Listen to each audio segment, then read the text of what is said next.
Let me start by thanking the organizers of this occasion.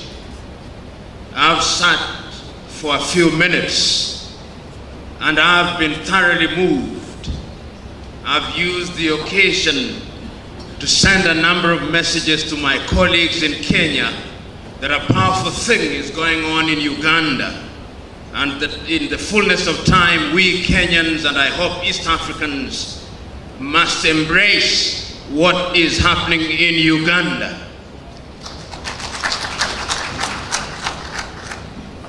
Corruption is something that we talk about.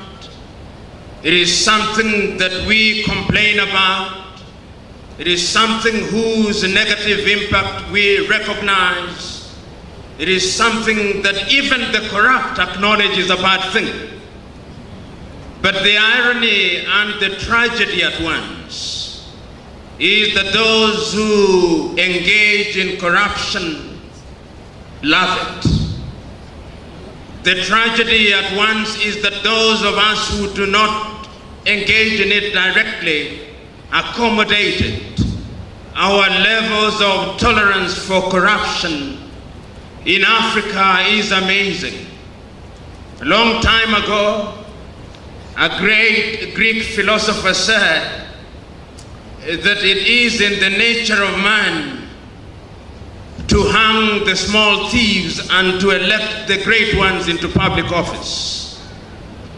We do that in Uganda, we do that in Kenya, we do that in Tanzania, we do that in Africa. And that is why Africa remains the poorest continent on earth. I was this morning rereading a book which I commend to you, a book written by a young Zambian economist called Dambisa Moyo, the book called Dead Aid.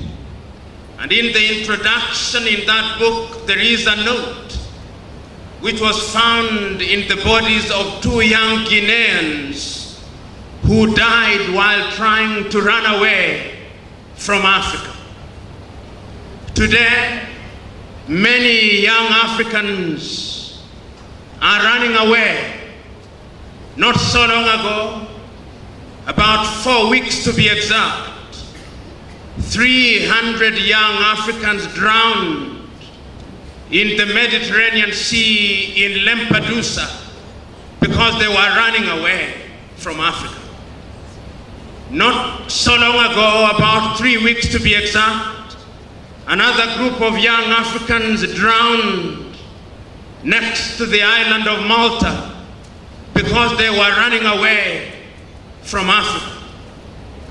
When you look at Africa today, whether you are looking at Uganda, Kenya, Tanzania, Nigeria, or indeed any country in Africa, our richest men and women are the men and women who occupy public office.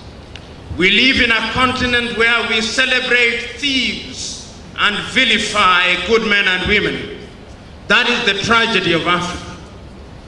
While every other continent in the recent past has moved in the right direction, Africa still remains, in the words of Tony Blair, as the scar in the conscience of humanity.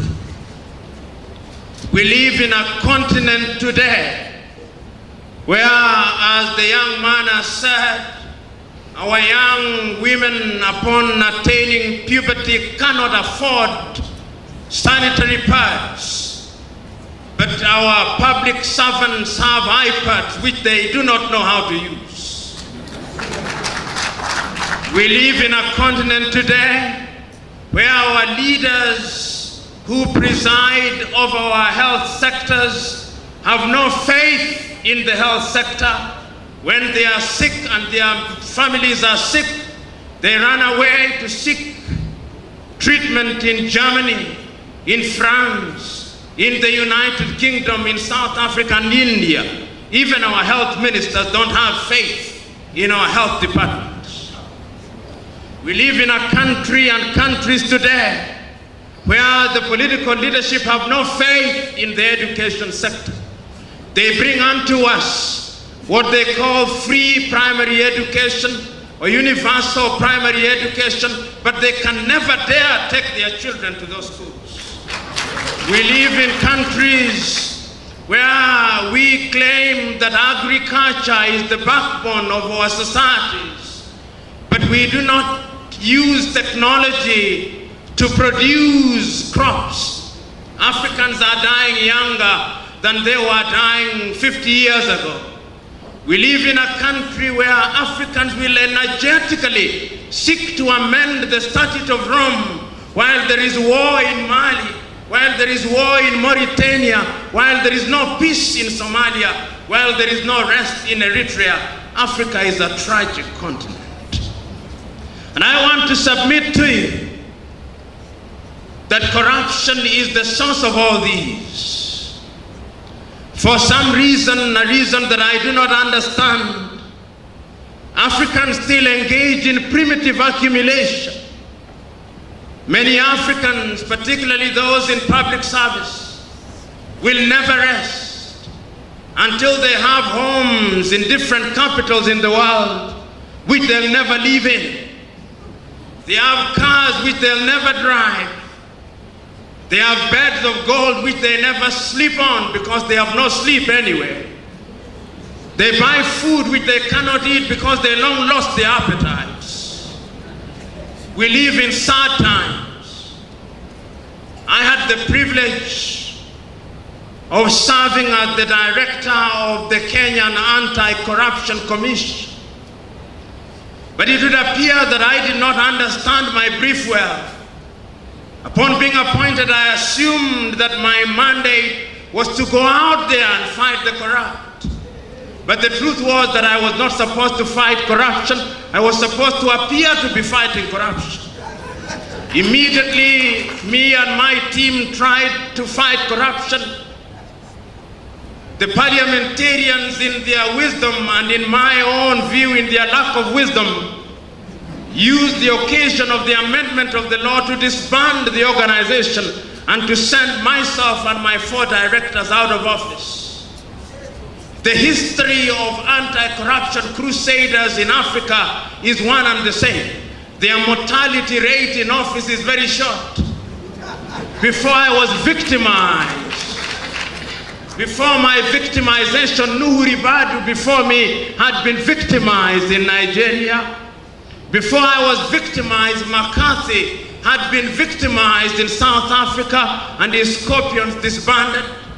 Before I was victimized, my equivalent in Malawi had been victimized. Before I had been victimized, my equivalent in Zambia had been victimized. It would appear that in Africa, if you serve your full term, it is